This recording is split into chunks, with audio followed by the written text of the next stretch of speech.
Bienvenidos de nuevo a otro episodio más del podcast de La Gota de Agua, después de un pequeño descanso y después de una temporada en la que hablamos y tocamos mucho el tema de la muerte, del duelo. Pues habíamos considerado un poquito tocar un tema que es difícil, que es un poco sensible y que es complicado de tocar por lo difícil que es encontrar a alguien que tenga la valentía para hablar del tema. Y en este caso, bueno, pues nos acompaña Eduardo del Villar. También tenemos como invitado a Federico Muñoz de Alba, pero por algunos problemas técnicos no lo tenemos presente en este momento, así que le voy a pasar la palabra a Eduardo. Eduardo, muchas gracias por estar aquí con nosotros. Gracias a ti, Luis, por organizar este programa y para hablar de un tema bastante complicado, pero muy necesario, creo que ahorita para el mundo en general, ¿no? Por el proceso que estamos viviendo. Vamos a hablar de mi hermano, de la vida que él tuvo y de su lamentable fallecimiento que fue el 10 de septiembre a causa de un suicidio de aventarse de su balcón, ¿no? Entonces creo que por ahí va la plática más que nada. Entonces, Luis, no sé si quieras empezar con alguna introducción. A mí tu historia me llegó muy, muy duro, me pegó a manera personal, porque hay una similitud en eventos que yo he experimentado en mi vida, entre ellos la muerte de mi hermano Mauricio, mi hermano menor, que fue un evento muy trágico. Yo tenía 24 años de edad y estaba también en esos preparativos como para entregar las invitaciones para mi boda. Fue un golpe muy fuerte, fue un accidente, no la causa de la muerte yo creo que es irrelevante.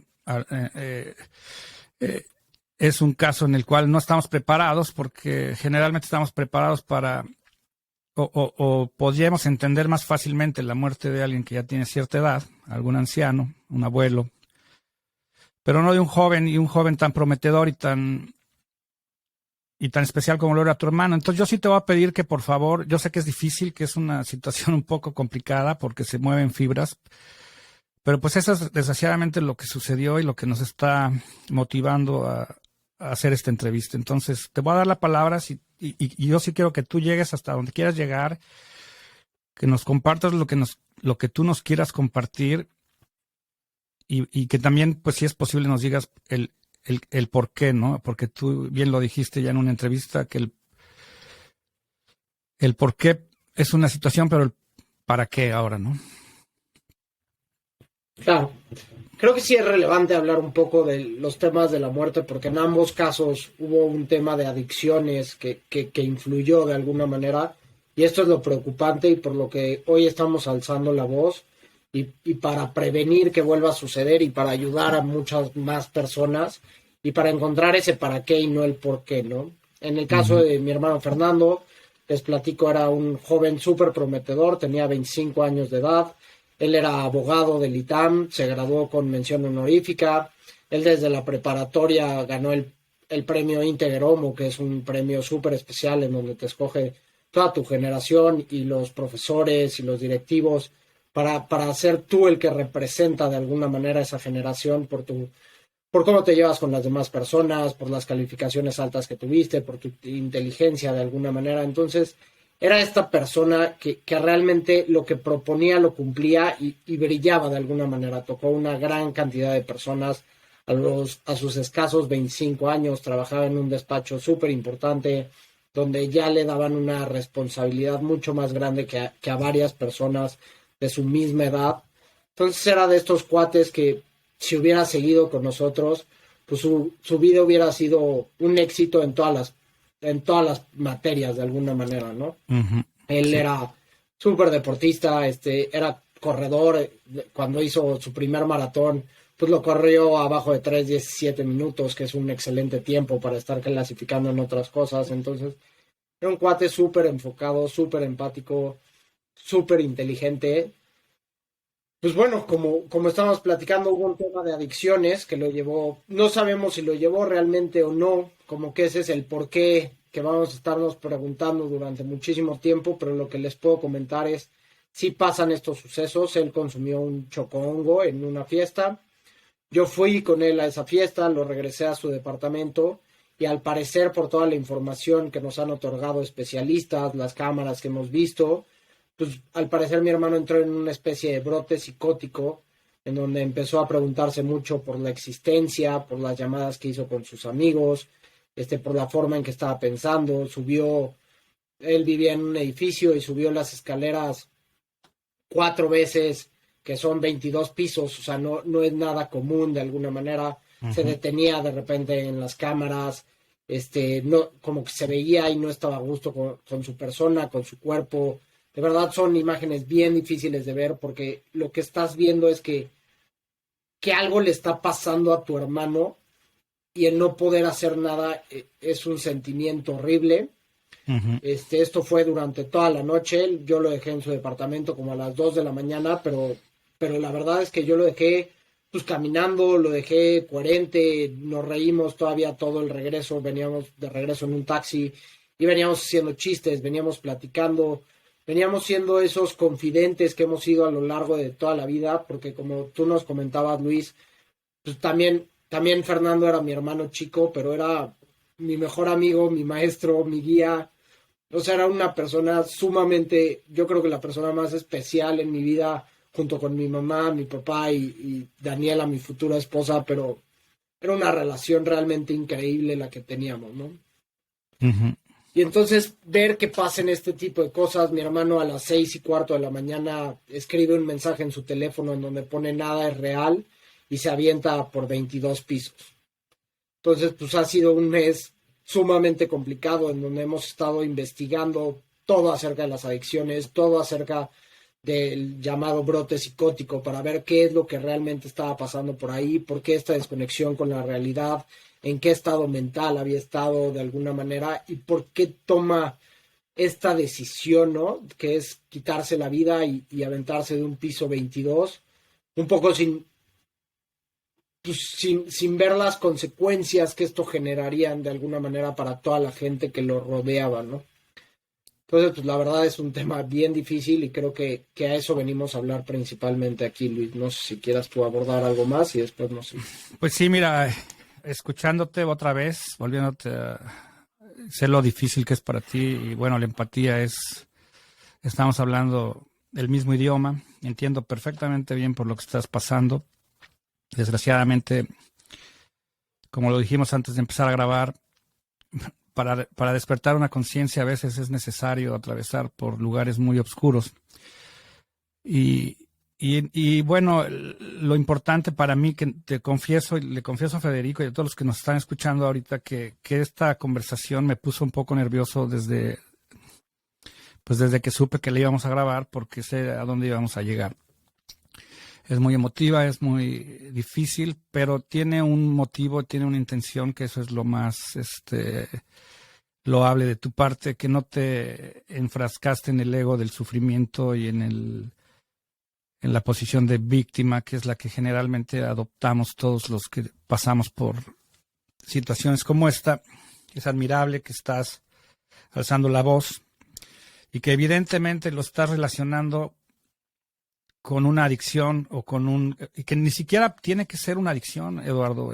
Puede haber sido nada más una ocasión la que tuvo el consumo de una sustancia y que le generó un desequilibrio, el que lo hizo tomar una decisión equivocada como las que tomamos todos los días, todos. O sea, no hay que es algo que yo he aprendido, que no podemos juzgar a nadie, no podemos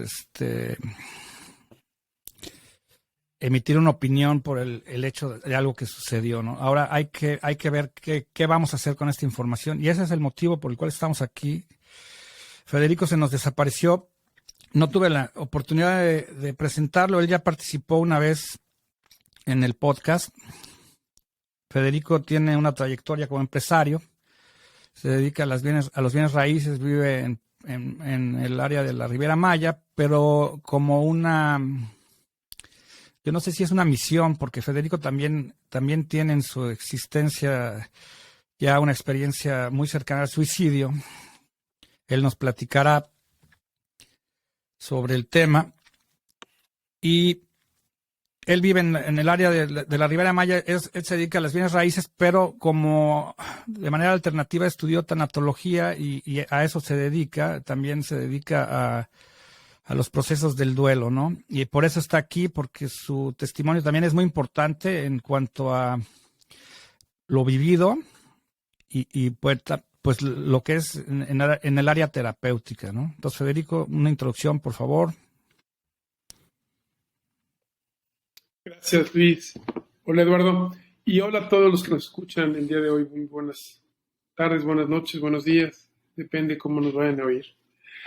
Para mí es un gusto estar aquí por lo que implica la conversación. Desafortunadamente es un motivo pues que no es de celebrarse, pero sí es de repensar, como Eduardo nos ha puesto a pensar a todos a partir de esta fortaleza que ha tenido y seguramente muchos miembros de su familia, pero pues yo tengo el gusto de conocerlo a él a partir de este suceso, de este lamentable suceso, en donde Fer, como dice Luis, sin un afán de juzgar, sin un afán de, pues más que de respetar esta situación y de hoy por hoy, como dice Eduardo, tratar de entender qué fue lo que sucedió. Yo puedo decir, a experiencia personal, que es muy difícil tratar de lograr exactamente qué fue lo que entendí, que lo que llevó a esta persona, pueden ser muchas personas, en un evento de este tipo a tomar esta decisión. Yo he platicado con gente que ha tenido intentos de suicidio y que no lo ha logrado, y la única explicación que se llegan a dar es el poder salir de ese momento en donde causa el dolor, la angustia, la desesperación, y en teoría no tener ninguna otra opción más que tomar esa puerta o ese camino. Es un momento fuerte para los que están viviendo este duelo en este momento, y simplemente yo quiero recalcar lo importante que para Luis y para mí y para los que formamos parte de este esfuerzo, el que se pueda difundir esta información, como bien lo dijo Eduardo en la primera vez que tuvimos con él, con el único afán de hacer prevención, de dar información, de poder ayudar a la gente que hoy domingo, pueda estar en una situación similar y con la intención de prever que esto vuelva a pasar. Si eso se logra en una sola persona, será bien logrado este esfuerzo. Y si se logra más, pues evidentemente en muchas personas más, mucho mejor. Yo te felicito, Eduardo, pues te exhorto a que no te detengas, que sigas, porque seguramente va a ser mucho bien, mucha luz para muchas personas que no acabamos de entender esto que sucedió cuando alguien se suicidó. Te agradezco que compartas esto por el bien que seguramente, o la información que se va a proveer a mucha gente. Y te dejo la palabra, no sé si quieres comentar algo a partir de esto y vamos platicando de este suceso y lo que tenemos preparado. Muchas gracias, Federico. Pues sí, creo que es igual meternos en materia, quitarle un poco este tabú al suicidio y hablar de las adicciones en general, ¿no? Que son pues muchísimas causas de muerte. Ahorita el suicidio es la segunda causa de muerte entre jóvenes de 15 a 29 años en México, entonces es un dato fuertísimo, es la cuarta causa a nivel mundial. Y si le sumamos a todo eso, todos los accidentes automovilísticos por cuestiones de alcohol o de alguna sustancia, que también podrían ser de alguna manera un suicidio al estrellarse contra algún lado o algún descontrol, pues es enorme todo el problema que estamos viendo alrededor de estas sustancias, ¿no? Y pues también hablar un poco del suicidio, como dice Federico, a mí después del live que hice en mi cuenta, que fue difícil la apertura, pues no a toda la gente le gusta tocar ese dolor que sentimos y es difícil combatirlo, pero creo que la única manera de curarlo y de poderlo sobrellevar y de empezar a hacer un cambio es tocándolo y hacer algo para bien y empezar a ayudar, como decía Federico, ¿no? Así Entonces, es. de alguna manera a mí también se me acercó muchísima gente, algunas personas con testimonios propios de lo que lo llevaron a por qué estaban buscando esta salida de esta vida, y son son procesos fuertísimos, ¿no? Tuve 2 pláticas en específico que me tocaron muchísimo, en donde identificas muchísimas cosas y realmente sientes lo que la persona lo lleva a tomar estas decisiones, y no lo hacen desde una manera egoísta o para herir a las demás personas que los están rodeando, es por ellos mismos, ¿no? Porque ellos ya no pueden más seguir con esta existencia, con este motivo, con esta descubrimiento de alguna manera. Entonces es intentar ser mucho más empáticos con todas las personas que pasan por este suceso y todas las personas que quedamos tocadas porque alguien cercano a nosotros pasó este suceso, y quitarnos un poco esa culpa que genera la sociedad y esa vergüenza que la llevamos todos, ¿no? Me acuerdo al principio, cuando yo iba a leer la carta de mi hermano, pues mi mamá lo primero que me dijo fue: quítale el tema suicidio y ponle accidente, ¿no? Porque pues tenemos esta tonta idea de cómo nos puede ver la sociedad, de por qué mi hermano llevó a hacer lo que lo hizo, pues fue culpa de alguna manera mía o de mi familia, o qué vergüenza de que pues haya pasado en esta familia de alguna manera. Y creo que eso pues se tiene que ir quitando, y la persona habló y fue la última decisión que tuvo mi hermano, y la vida que él tuvo nos demuestra que de ninguna manera pues hay esta culpa y esta vergüenza. Como lo comenté, somos una familia súper unida, en donde nos llevábamos muchísimo, en donde no debería de existir de alguna manera esta culpa o esta vergüenza que la sociedad te está poniendo en constante. Y creo que nosotros también somos víctimas de eso, ¿no? Comentaba en la entrevista cómo pues generas una empatía cuando ya tuviste un caso así cercano. Por ejemplo, yo no tomé ninguna llamada después de que pasó el suceso durante los primeros 2 días, porque estábamos pues muy internos en la familia, no queríamos salir tanto, no queríamos ver tanta gente, estábamos interiorizando el proceso. Y recuerdo que las únicas llamadas que tomé fueron de personas que vivieron una muerte cercana, y que pueden ser mucho más empáticos contigo y pueden entender el proceso que están pasando. Y entonces, después de recibir una de esas llamadas, fui a casa de uno de mis mejores amigos que igualmente perdió a su hermano. Este caso fue su hermano grande, pero igual era su compañero, su cómplice, había una amistad enorme entre ellos. Y al momento de que fui a su casa, su mamá me dijo: lo lamento muchísimo, entiendo perfecto por lo que están pasando. Y sí se genera esa empatía.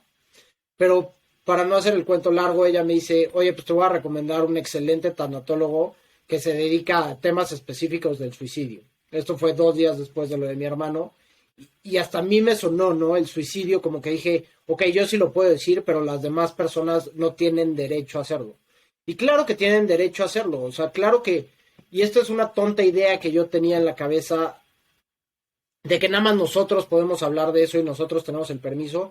Y al contrario, ¿no? Creo que hay que hablarlo, y hay que hablarlo de manera fuerte y alta para empezar a prevenir esta causa de muerte, que, como dije, es la segunda entre los jóvenes, y algo está pasando en la sociedad para llevarlos a esa salida de alguna manera, y que no logremos entrar en esa empatía o en ese entendimiento para salvar la mayor cantidad de vidas. Y después pues empezaremos con el tema de las sustancias, que creo que también es importantísimo.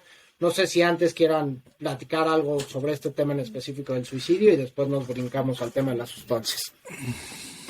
Mira, yo quería empatizar mucho contigo con este sentimiento, porque efectivamente a nivel familiar, a nivel primer círculo, yo me identifico, porque también en mi familia, con algún suceso, no exactamente el mismo tema, pero con algún otro suceso, siempre se cuida el cómo pasa a ventilar el hecho o la situación hacia afuera. Y tristemente, efectivamente, siempre es un tema o de pudor, o de temor, o de pues cómo te van a empezar a ver.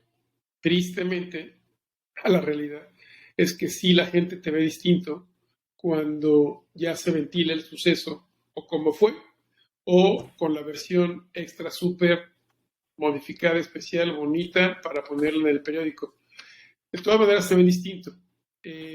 Pero tienes toda la razón, en el sentido que hay que pues quitar estas caparazones, estas envolturas y estas ediciones de los hechos que la vida te da. todos, lo decía Luis hace ratito, creo, no sé si en esta plática, pero lo decía Luis, en algún momento todos estamos expuestos a una situación así. No hay posibilidad, o no debiera haber posibilidad, de un juicio, de una etiqueta en donde en la familia fulana pasó esto y pasó el otro y son así. Tristemente sí lo hacemos, equivocadamente lo hacemos, y hablo en primera persona porque a todos nos ha pasado, pero tenemos que aprender de esto para poder de verdad ser una sociedad mucho más tolerante, pero no solamente por poner una letra o cambiar la forma de decir, como dicen, con la E al final, ¿no? Caballeres o alguna cosa así. O sea, un ejemplo muy burdo pongo ahora, pero de verdad ser una sociedad mucho más tolerante, sobre todo respetuosa, empática y verdaderamente ver hacia adentro, porque sí, muchas veces es más fácil ver la paja en el ojo ajeno que la viga de acero en el propio. Entonces, con eso que podamos lograr, con esa parte que podamos cambiar, respetando, va a ser mucho más de lo que podamos imaginar. Efectivamente. Bueno, por eso estamos aquí. Ya dimos un poquito del contexto del por qué estamos aquí. Y ahí, escuchándote a ti, Eduardo, bueno, pues sí, hay que aprender a hablar como tenemos que hablar y a llamar las cosas adecuadamente y darle el significado a las cosas como debe de ser. Y eliminar muchas creencias limitantes, que es pues precisamente de lo que se trata de despertar a la conciencia, ¿no? Hablar del suicidio no lo puedes disimular, no lo puedes barrer abajo de la alfombra, tienes que ser pues crudo y tenemos que enfrentar el toro por los cuernos. Yo estoy viendo aquí estadísticas que son alarmantes. Los motivos, las causas, pues yo creo que sí hay que enfatizar que la adicción es una consecuencia de, no, en sí no es el problema. Yo pienso que la salud mental juega un factor muy especial. La falta de información en el metabolismo, en cómo procesamos las sustancias también. Yo pienso que es un problema más de educación que de otra cosa. Y también es un problema cultural que también tenemos que empezar a explorar de alguna manera. Y para eso estamos aquí. Vamos a empezar una serie de episodios del podcast que vamos a procurar y vamos a invitar gente que sea especialista en temas para que nos expliquen mejor las cosas, cómo suceden y por qué cuando estamos bajo la influencia de una sustancia nos convertimos prácticamente en una persona diferente a la que somos cuando estamos sobrios. Pero yo pienso que las adicciones son un problema que tiene demasiadas, es una araña de muchas patas. Yo en alguna vez ya les comenté que el alcohol se ve como una tradición y yo lo veo más como una maldición, porque, como lo dijo Eduardo, en este caso estamos hablando de un suicidio. En el caso de mi hermano fue un accidente de tráfico. El alcohol fue factor. Pero ¿cuántos crímenes, cuántos asesinatos, cuántas golpizas entre las parejas, cuántas cosas suceden cuando la gente no está en sus cinco sentidos y está bajo la influencia de alguna sustancia? Es alarmante. Y pues sí, hay que sacar la basura y hay que hablarla. Yo no tengo, la verdad, me está costando mucho trabajo esta entrevista, me está costando mucho trabajo hablar sobre el tema porque tocó muy profundo. Y sí es lamentable que la sociedad es un factor tan cruel. Somos muy crueles, ¿no? La empatía, hay que empezar, yo creo que deberíamos empezar por definir qué es empatía, porque empatía no es lástima. No sé si me entienden.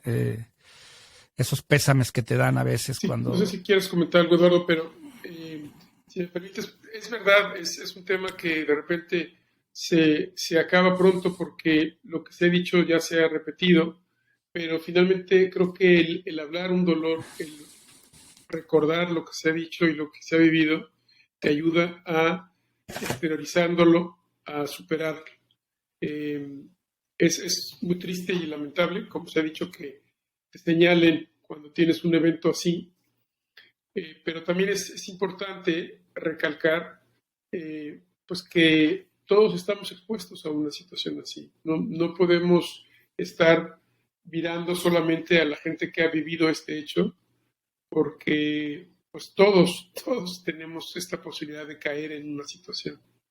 Eh, no sé si quieras comentar algo, Eduardo, si sientes comentabas el otro día que una chica te buscó, en donde después de oírte y después de verte, la gente se atreve a hablar, la gente se atreve a comentar y te das cuenta que, pues, si no es del dominio público, sí es mucho más común de lo que te imaginas. Correcto, pues sí. Y en efecto creo que, como decían, al final la verdad nos hará libres y nos ayudará a nosotros a resolver los temas y a que sea más fácil platicarlos. Y creo que la mejor manera de platicarlos es intentando ayudar a las demás personas. Y creo que no hay mejor cura para uno de estos sucesos que haciéndolo de esta manera. A las personas que se me acercaron a platicar sus propios sucesos, esa empatía que dice Luis no es tristeza, es realmente imaginarnos en sus zapatos y no juzgar desde nuestra mente, sino intentando ver qué es lo que está pasando esta persona y sentir lo que está pasando esta persona, ¿no? Y creo que eso es esto lo comenté en la carta que le leí a mi hermano, que la pueden ver, está en la primera entrevista, pero creo que mi hermano me regaló a mí el don de la empatía de una manera que nunca lo había visto. Porque cuando pasa un suceso así, te abren el corazón de una manera, porque sientes tantas cosas, tanto dolor, tanta tristeza, pero también de repente íbamos caminando de la calle, recuerdo del MP a su departamento, y me ponía como en los zapatos de los demás, ¿no? Porque era un día precioso, era un sábado increíble, soleado, en donde la gente estaba corriendo, en donde la gente estaba saliendo a sacar a pasear el perro. Y entonces como que yo me puse en su lugar y dije, ok, si hubiera sido un sábado normal para mí en donde yo estuviera sacando a pasear a mi perro o estuviera corriendo, ¿cómo no pensamos en todas las gente? O sea, y dije, ¿cómo el coche que se me cruzó pudo haber experimentado exactamente el mismo dolor del que yo estoy experimentando, pero no lo hablamos, no lo decimos y no somos empáticos con las demás personas? Y eso creo que fue un regalo excepcional que me dio mi hermano. Entonces creo que ese tema podemos cerrar de alguna manera todo este caso de alzar la voz, de decir la verdad, de creer realmente en lo que estamos haciendo. Y después pasarnos al tema que estaba diciendo Luis, que es importantísimo, que es la salud mental y cómo pasan las adicciones. A mí me encanta que vayamos a tener expertos, como yo lo he dicho, yo no soy experto, llevo investigando a partir del suceso de mi hermano, pues muchísimas cosas de las conexiones en el cerebro, cómo afectan las sustancias, toda la parte del suicidio, qué lleva a una persona a cometer estas cosas. A raíz de mi entrevista se me acercaron muchísimos expertos, muchísima gente que ha pasado por ahí. Y la verdad, como lo dije, Paulina Herrerías tuvo una sesión conmigo increíble, que es una persona que se lleva dedicando a adicciones más de 25 años de su vida. Y por ella fue que supimos que estaba pasando por un brote psicótico mi hermano, o que creemos de alguna manera, porque no estamos 100% seguros, pero que es una alta probabilidad. Y lo empiezas a ver en casos similares como el de mi hermano, que son estos suicidios por impulso, así se llaman, que no vienen desde una depresión o de un trastorno, sino más bien por un sentimiento en específico que les va dando tanta vuelta que los lleva a cometer ese acto, ¿no?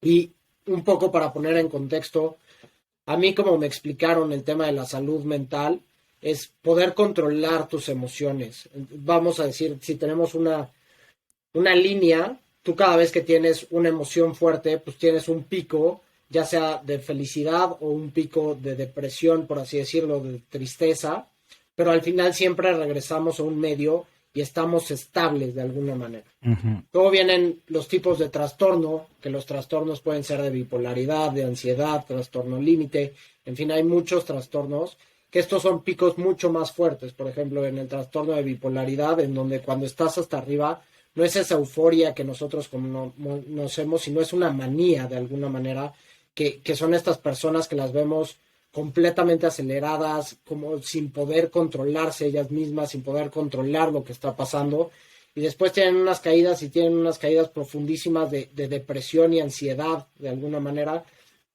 y ha de ser muy difícil pasar por esos momentos sin poder regresar tanto a ese medio y poder estar en esa salud mental con esos picos mucho más drásticos.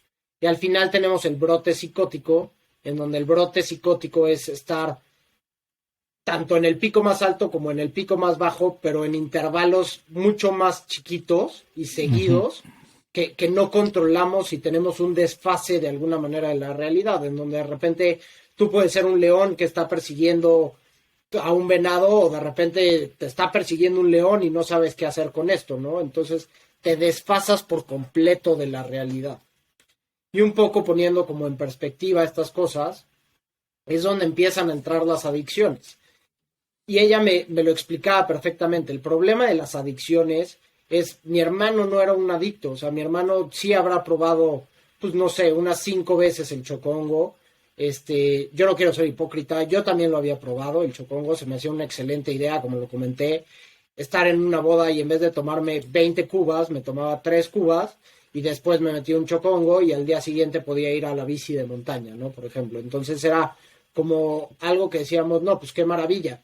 Y al final no nos damos cuenta que el real problema es la necesidad de estar en sustancias para pasarla bien. Y es como ella me explicaba de alguna manera que nosotros desde que estamos en la pubertad, hemos necesitado de estas sustancias para llegar a esos picos, para poder estar en una fiesta y para poder estar desinhibidos, pues nos echamos un shot de alguna manera y entonces creemos que somos más chistosos, nos atrevemos a bailar, nos atrevemos a ser felices, y eso lo que nos genera es que nunca desarrollemos este músculo emocional, que si desde chiquitos en una fiesta nosotros no hubiéramos tenido la necesidad de depender del alcohol, pues ahorita podríamos estar en una boda y ser perfectamente contentos y felices y eufóricos sin la necesidad de alguna sustancia.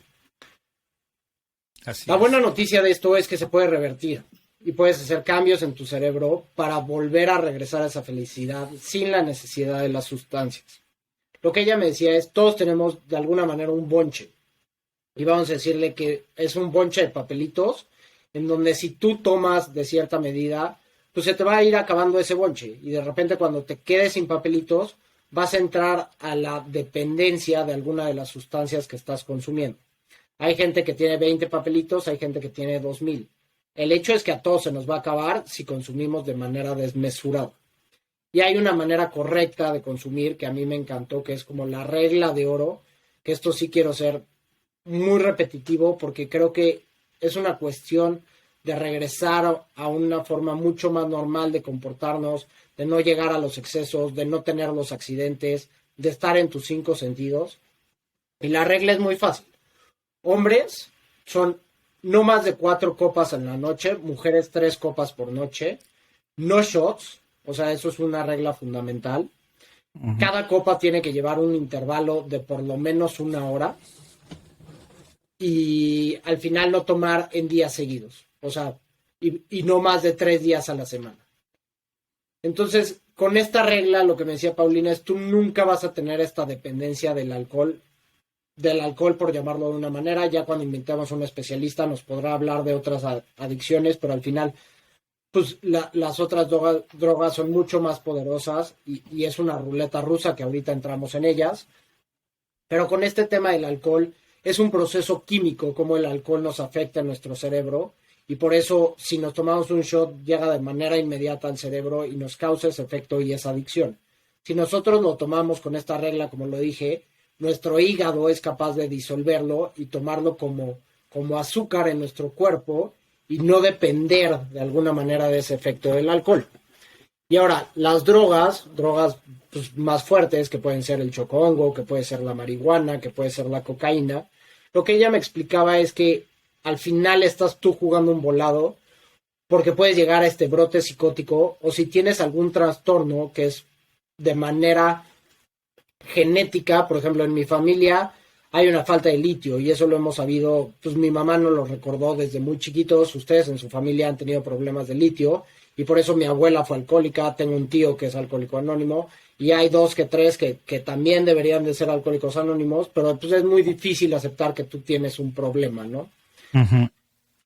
Y lo que ella me dice es, con esta medida o de esta manera, tú no vas a tener ese problema de depender del alcohol, y traer un problema genético, como es mi caso, es que tu número de papelitos es mucho menor. En vez de yo tener un bonche de 2,000 papelitos, tengo un bonche de 50 papelitos.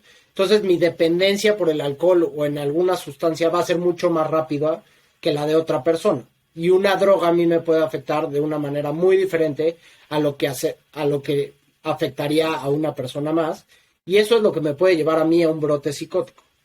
Y entrar a un brote psicótico es peligrosísimo. O sea, ahorita lo platicábamos, y a mi hermano lo llevó a quitarse la vida y salir de esa depresión y de ese sufrimiento y de ese existencialismo que él estaba pasando. Pero pues un brote psicótico te puede llevar a matar gente, y a matar gente querida, porque estás en un alucine en donde una gente querida es el asesino que te está asaltando, y entonces tú vas y le entierras un cuchillo, ¿no? Y cuando sales de ese brote psicótico, pues acabas de arruinar tu vida y la de todas las personas que te rodean. Entonces es un tema peligrosísimo, es estar jugando en una ruleta de alguna manera, que no deberíamos de tener la necesidad de estar ahí.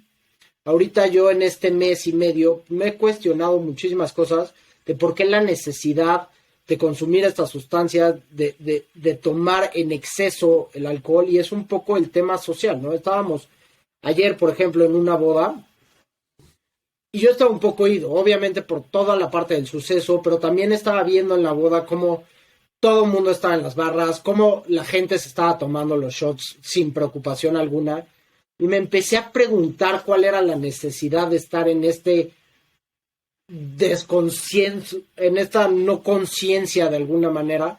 ¿Qué es lo que no nos está gustando en la vida, en la necesidad? ¿Qué queremos cambiar? Y creo que eso es algo que todos nosotros tenemos que interiorizar, y no son todos. En la misma boda se me acercaron 2, 3 personas que escucharon mi entrevista y me dijeron: estoy completamente sobria y anodadada de toda la cantidad de información que dijiste. Y eso es un poco lo que decía Luis y Federico, de la importancia de informar y de comunicar y de educar a las personas. Así es. Después de mi entrevista también se me acercó un muy buen amigo mío, en donde me decía: yo estoy completamente convencido de que el alcohol es veneno. A mí las crudas me pegan horrible, no puedo trabajar hasta dentro de 4 días después de que tomé alcohol, y nada más con informarme media hora hice cambios radicales en mi vida. Me alejé de ciertas personas, de ciertos eventos, y eso es lo importante de estar informados, ¿no? De tener conciencia y realizar los actos desde un lado en donde tú seas el que toma las decisiones y no las adicciones lo que lo están tomando por ti. Otro amigo también muy querido mío, lo tocó de alguna manera la entrevista, y como él me decía, yo desayunaba, comía y cenaba marihuana.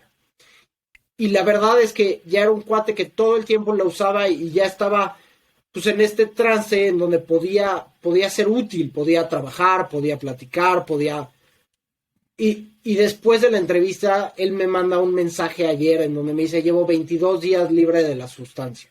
Y me ha costado, y eso me lo dijo, es lo que más me ha costado en mi vida. O sea, los primeros días sudaba, me cambiaba en la noche 2, 3 veces, pero el cambio que siento ahorita en el tema laboral, me decía, yo antes trabajaba 3, 4 horas, ahorita estoy alcanzando a trabajar 10 horas, en donde soy mucho más productivo. Mi relación con mi pareja cambió de manera sustancial. Entonces ves este tipo de cambios y son los que te llegan, en donde dices, nuestro mensaje está funcionando y la gente se está dando cuenta por ella misma que la necesidad que las sustancias no son nada bueno. O sea, como lo platicaba también con Luis y con Federico antes, la persona que hace los chocongos, por llamarle algo, le puedes llamar marihuana, pues al final son narcotraficantes, que no están buscando tu felicidad y no están buscando tu despertar de conciencia. Son personas que están haciendo un negocio a raíz de tu salud y de tu adicción. Así y entonces esto es algo preocupantísimo, porque no saben ni las dosis que le están metiendo, ni qué cosas le están haciendo, y al final están jugando con tu salud para ellos poder hacer dinero. Entonces, cuando te das cuenta de esto y dices, ¿de qué lado quiero estar?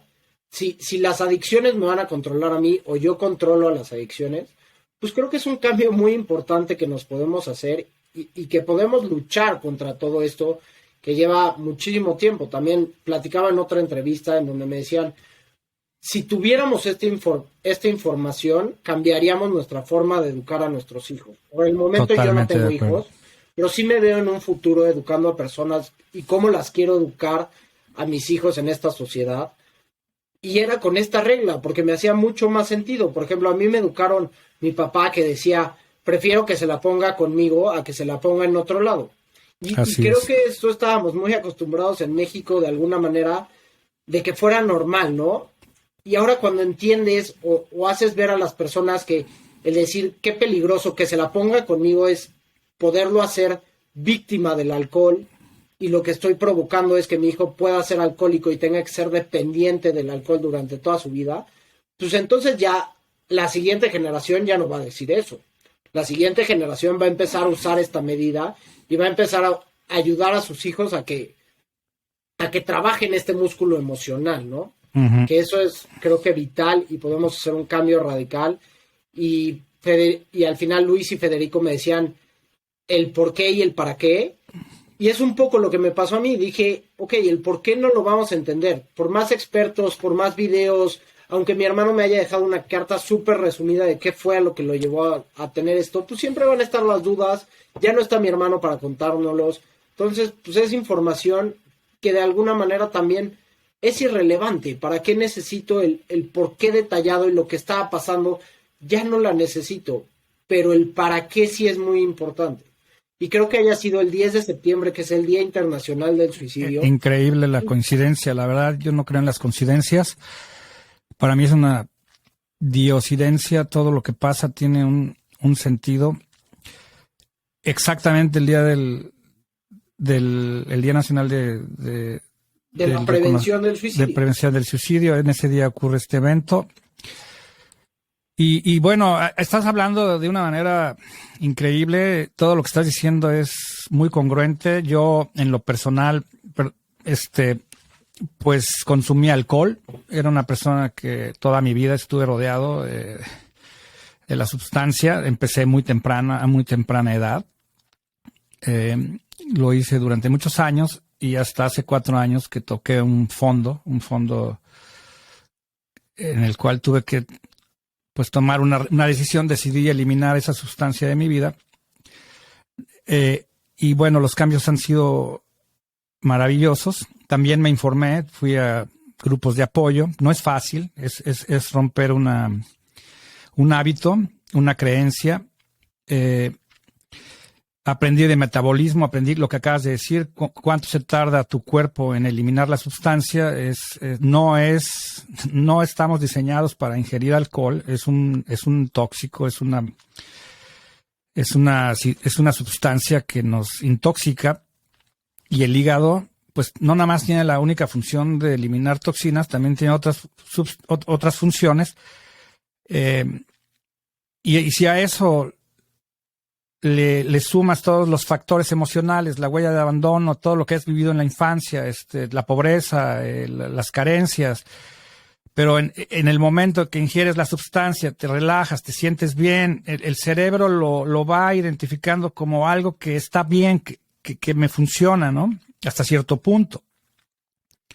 Pero luego te afecta la capacidad de decidir y de actuar. Y yo también hace algún tiempo fui a una boda en México y vi cómo la gente se transforma de una manera impresionante. Ahora, cuando tú ya no estás ingiriendo la bebida, ya no te transformas a la misma velocidad que ellos se están transformando, o definitivamente no te transformas, pues ya no te ríes de los chistes, porque ya no son chistes, o sea, no son graciosos. Lo que están haciendo no es padre, no caminan bien, se caen de las mesas, y toman la decisión que no están capacitados para tomar, que en mi caso fue la que yo tomé, de manejar en estado de ebriedad, lo que en México es muy común y es muy chistoso, a la gente lo comenta como una anécdota cuando te para la patrulla, y como hay salidas fáciles para el evento, ¿verdad? Como lo peor que te puede pasar es llegar a pasar una noche en el famoso Torito y después se convierte en una anécdota chistosa.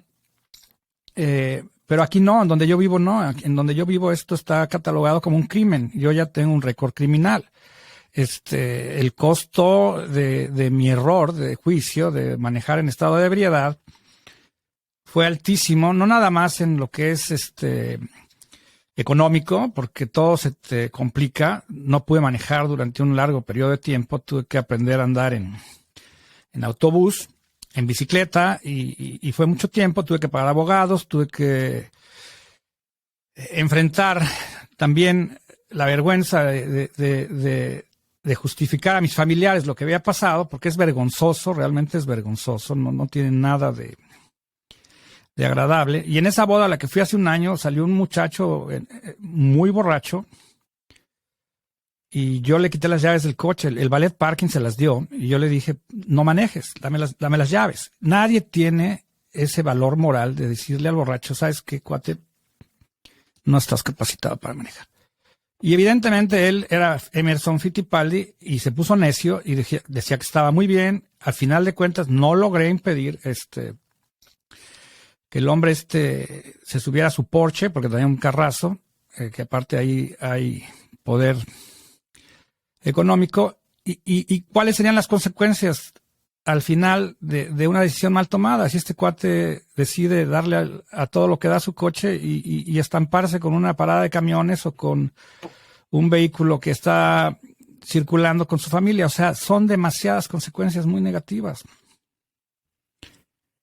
Ya perdimos otra vez aquí. Platicábamos, me acuerdo, en nuestra primera plática, en donde yo tuve una experiencia, bueno, en donde en la escuela que estudié llegó alguien que era más grande de esa misma escuela a contarnos la experiencia en donde él había atropellado, en donde habían ido todos al antro, se habían llevado sus coches y después habían manejado todos sus amigos borrachos, incluido él, y cuando él manejó de regreso a su casa se llevó una familia. Y esta persona nos los contaba como si hubiera sido cuestión de suerte y algo trascendental, ¿no? O sea, yo nunca lo vi afligido, nunca lo vi con ese dolor de haberle quitado la vida a una familia completa. Y fue algo que me traumó, que yo decía, ¿cómo una persona puede haber hecho ese acto y estar tan tranquilo? Y como dices tú, decir que pues fue un error nada más, una mala decisión, pero no es mi culpa. Y creo que al final es un tema de la sociedad. Porque Totalmente en efecto, de acuerdo. todos salieron manejando y solamente él se llevó a la familia y seguro sus cuates dijeron le pudo haber pasado a cualquiera, pero eso es lo grave.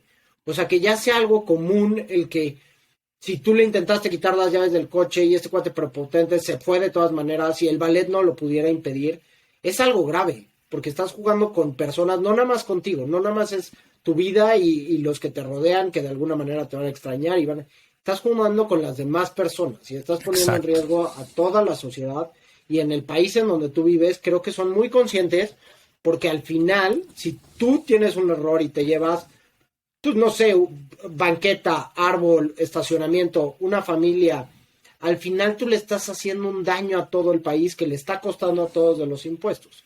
Entonces eso es algo que tenemos que empezar a cambiar nuestra forma de pensar, en donde no es algo normal. Y yo, gracias a Dios, he estado del otro lado de la moneda, en donde he visto que señores sí le quitan la llave a los jóvenes después de una boda y le dicen, tú no vas a manejar, brother, y hazle como quieras. Y al ser un señor el que alza la voz y es el responsable, pues como que el otro cuate pues o no maneja o ya hay bodas que hasta ponen al servicio del ballet que se los pueda llevar. Como que sí se está cambiando un poco esta conciencia y el torito, aunque sea que te rías de la experiencia, sí ha disminuido un poco. Creo que tenemos que seguir trabajando y seguir luchando y seguir haciendo un efecto, y yo creo que también tiene que ser personal. O sea, cuando a nosotros nos entra en la cabeza que estás poniendo en riesgo tu vida y a las de todos tus seres queridos de alguna manera, que les vas a dejar un hoyo enorme por uno de estos accidentes, empieza a tomar mejores decisiones. Totalmente de acuerdo. Aquí en Canadá, todas estas medidas de castigo que se fueron implementando y se fueron haciendo más severas cada vez, fueron motivadas precisamente por familiares de víctimas. Hay una asociación que se llama Mamás en contra de choferes borrachos, Mothers Against Drunk Drivers. Y bueno, eso es lo que genera el cambio, el que gente que perdió a un hijo porque manejó borracho, o que perdió a una familia porque algún borracho decidió, ¿verdad?, de manera absurda, porque no estaba capacitado para tomar la decisión de subirse al volante de un coche y generar todas esas, pero son demasiadas víctimas, son demasiadas las consecuencias, porque no nada más estamos hablando de muertes, estamos hablando de algún tipo de heridas o que te puedan dejar paralizado, que te puedan dejar incapacitado para trabajar.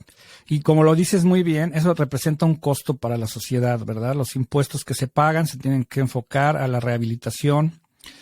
Y es por eso que aquí en Canadá el seguro es obligatorio. Es obligatorio y también una de las consecuencias que se tienen al ir a exceso de velocidad, por ejemplo. Ni siquiera es necesario ir borracho, pero exceso de velocidad, si tienes tickets, si tienes multas, tu seguro va aumentando, ¿verdad? Al grado que puedes perder el privilegio de manejar. O sea, es muy serio el problema. Tiene como te lo acabo de decir, Eduardo, las ramificaciones son de la inconsciencia, porque tristemente lo platiqué, la gente ya no dice vamos de fiesta, dice vamos a agarrar el pedo. O sea, eso es... Ya damos por hecho que para divertirnos nos tenemos que poner borrachos. Y es un tema social, y ayer yo creo que también por eso estaba tan disperso en la boda, porque me estaba fijando en todos estos detalles, pero desde el minuto 1 que llegas ya te están ofreciendo una tras otra, porque al final, digo, lo platicábamos y decíamos, pues el borracho es el mejor cliente. O sea, ¿quién crees que es el que da la mejor propina al mesero? Claro. Al que le pueden robar, al que le pueden quitar su celular. Pues es la persona inconsciente, la que no está decidiendo él, sino está decidiendo el alcohol. Y es gravísimo. O sea, no has acabado de tomarte la primera y ya están sirviendo, y ya tienen en la mano la otra. Y antes nosotros decíamos, puta, qué buen servicio, ¿no? Y ahorita que yo lo veía desde el otro lado, decía, qué impresionante, o sea, qué mal lo estamos haciendo como sociedad, que le estamos dando crédito a la sustancia en vez de a nosotros mismos. A mí se me viene a la mente, fíjate. Entonces creo que sí fue un shock. Sí, está muy fuerte, porque mira, yo estaba en fiestas donde llega el mariachi sobrio y cobra por hora. Pero lo primero que dicen, oye, dale de tomar al mariachi para que se emborrache y se quede más tiempo, ¿no? O sea, para que pierda esa sensación del tiempo y que podamos todos seguirnos divirtiendo.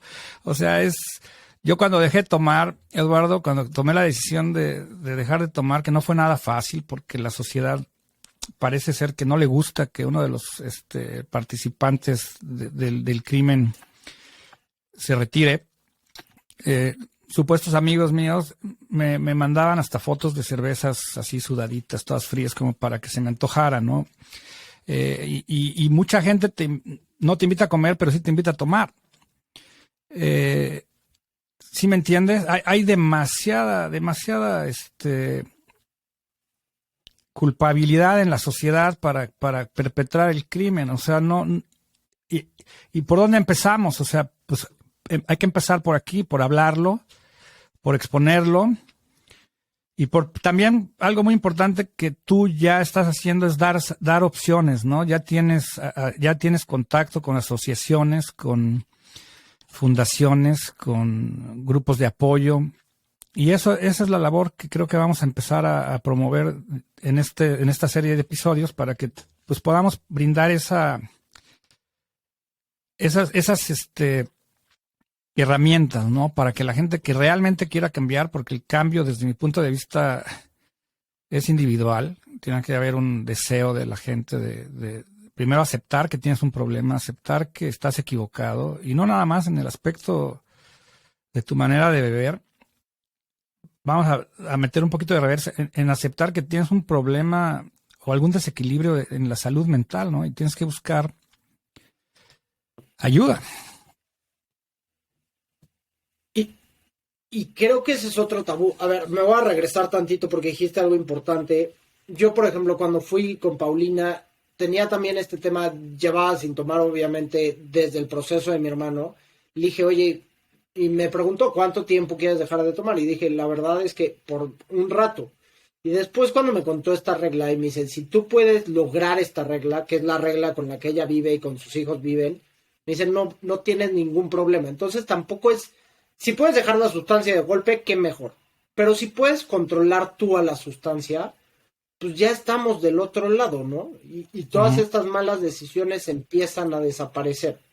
Entonces sí hay manera, nada más es concientizar, informarnos, hacerlo de manera consciente para seguir teniendo una buena plática. Y ella también me decía, hay momentos, por ejemplo, en la boda de ayer, hay momentos en que ya no te tienes que quedar, o sea, ya son las 12 en donde ya todo el mundo está jarra, en donde dices, pues este cuate se está cayendo, uno ya fue a vomitar, entonces ya tampoco tienes por qué estar ahí. Y como dices, esos cómplices de, uy, eres de flojera, pues sí, tal vez sí soy de flojera y hay cosas mucho más recreativas, porque le llamamos a estos eventos recreativos, y a la hora de que tenemos que ver que dependemos de las sustancias para que sean recreativos, pues realmente no son recreativos.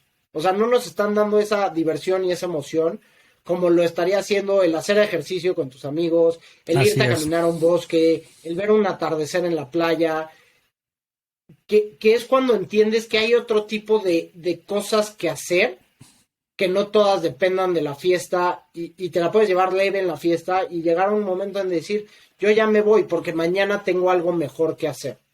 Y entonces si podemos empezar a ver eso, pues qué maravilla. Y ahora sí, fíjate, el otro tema que tocaste, dime.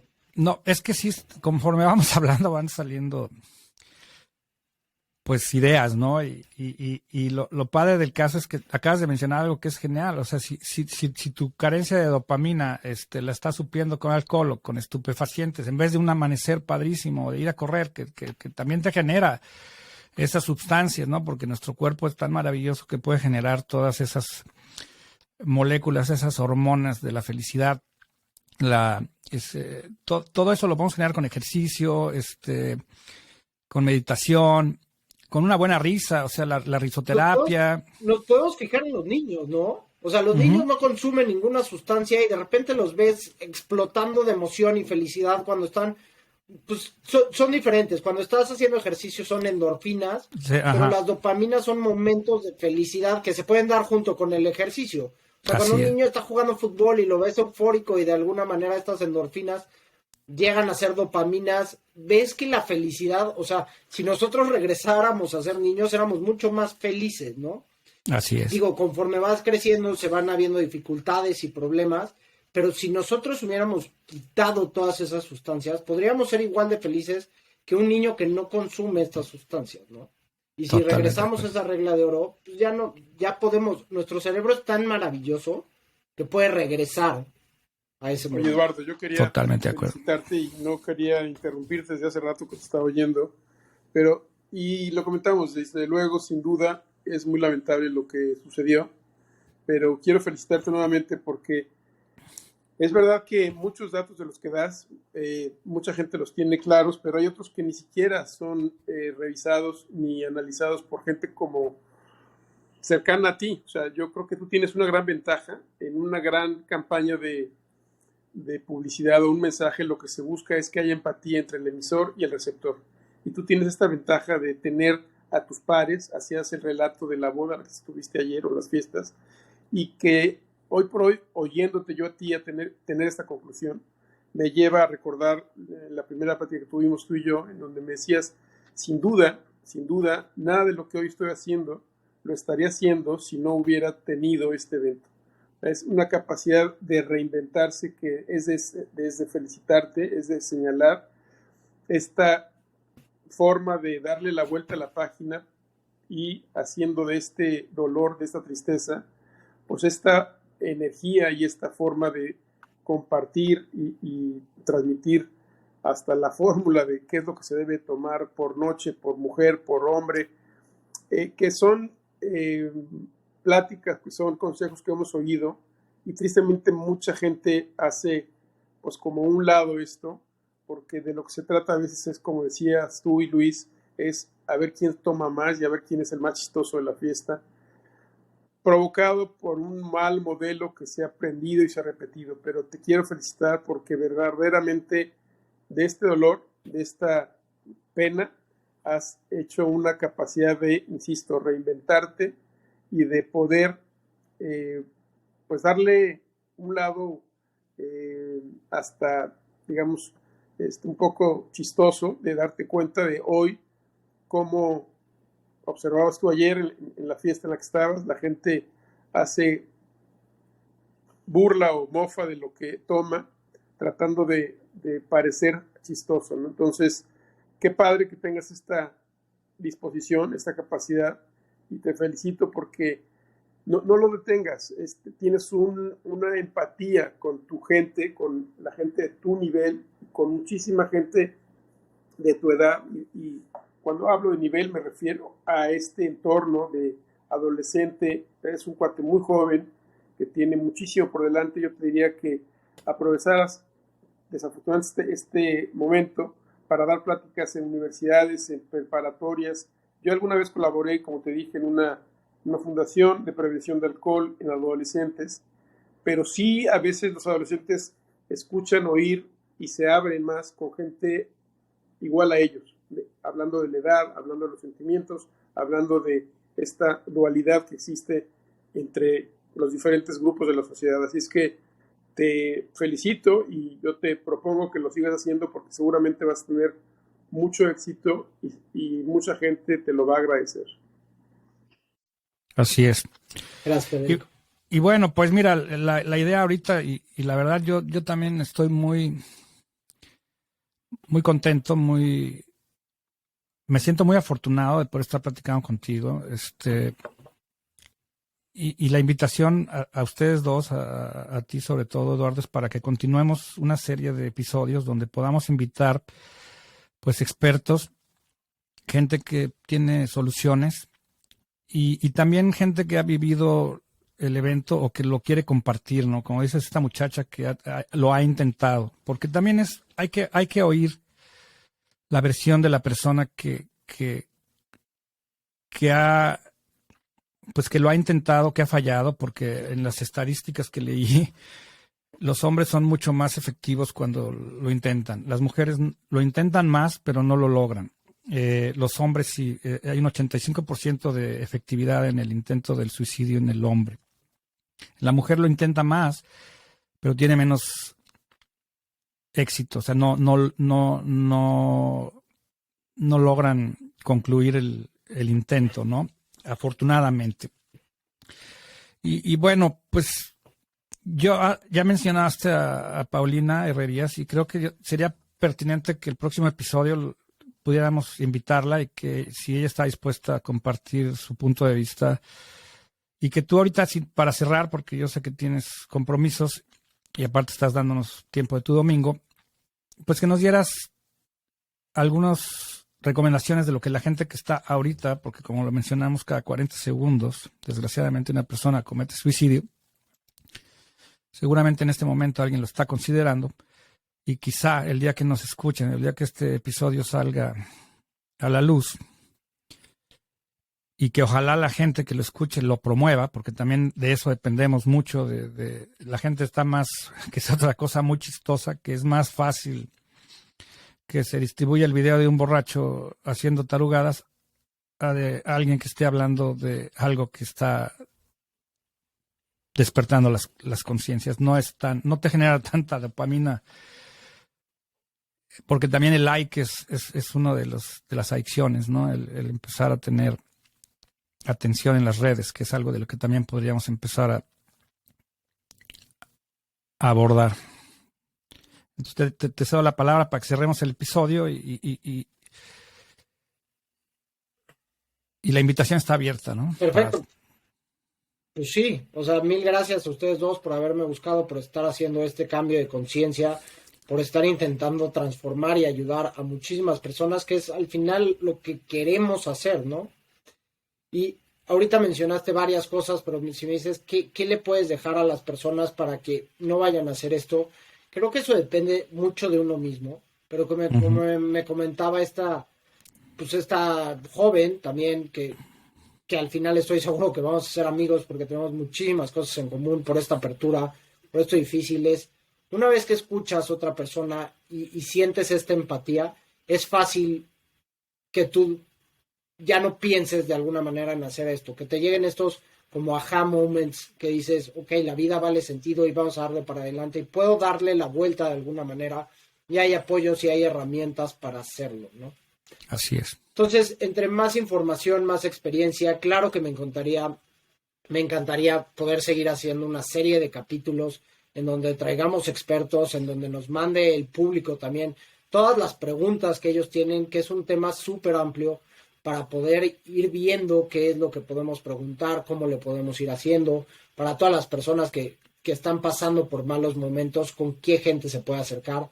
Porque también me comentaban de la empatía, me decían, en donde yo sentía que el psiquiatra o el psicólogo no me entendían, hay más opciones y hay opciones gratuitas, ¿no? En donde puedes conectar y con que conectes con una persona, pues puedes salvarte la vida y tú cuando conectas con otra persona puedes salvarle la vida, que eso es lo importante de lo que estamos haciendo y es al final lo que queremos, ¿no? Salvar una vida más y con eso ya valió todo el rato. Así es, y mira, la empatía es una clave y creo que los grupos de apoyo son una súper herramienta porque hablamos de gente que está viviendo o que está hablando el mismo idioma, ¿no? Es como, sé de lo que estás hablando perfectamente bien. El grupo de apoyo entre adictos que se están recuperando, yo creo que es uno de los mejores apoyos, porque cuando alguien logra el éxito en la recuperación, está más preocupado que sus compañeros del grupo de apoyo no caigan o no recaigan, ¿no? Y eso también te genera mucha satisfacción, o sea, te genera, por lo menos te da un poquito del sentido a tu vida. Ya sabes que tu existencia en este planeta pues puede hacer la diferencia y eso también puede prevenir un suicidio, el tener una misión, ¿no? Claro. Entonces, bueno, pues nos despedimos, ya llevamos 1 hora con 8 minutos de grabación. Federico, muchas gracias por haberme, pues, sugerido la invitación de Eduardo. Eduardo, es un placer conocerte, la verdad. Cuando uno no tiene nada que decir, hay que mantenerse callado y tú tienes muchas cosas que decir. Tú tienes muchas cosas que compartir y aquí no hay protagonismos. En este caso creo que nada más es un medio, es un canal para que tú puedas transmitir lo que tienes que transmitir y te lo agradezco. Yo me despido, Federico. Gracias, Luis. El agradecido soy yo. Gracias a Eduardo por permitirnos pues platicar con él de este tema que se antoja complejo, pero él lo ha sabido pues hacer fácil, porque tiene una capacidad de diálogo, una capacidad de comunicación impresionante. Me llama la atención pues todo lo que dijo en gran parte del programa.